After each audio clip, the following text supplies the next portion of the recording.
Tapi saya faham, tak semua kat sini ada ChatGPT yang pro account kan. Tapi Gemini pun boleh buat benda yang sama.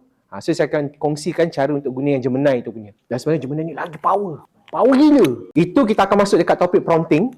Most probably esok lah. Tetapi pada malam ni, baru slide pertama dah jalan jauh ke depan kan. Okay. Jadi, apa exercise yang kita kena buat?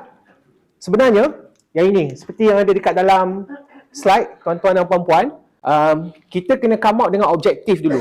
Contoh, objektif yang kita nak buat adalah kita nak bagi awareness. Okay? Kita nak bagi awareness.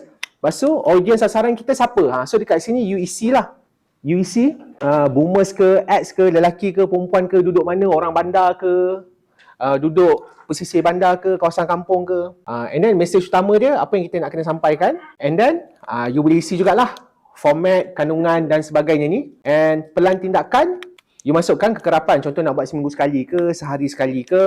And then, dia punya keberkesanan, kita nak ukur the result yang bagus tu adalah by this one lah, reach, engagement dan juga sentiment.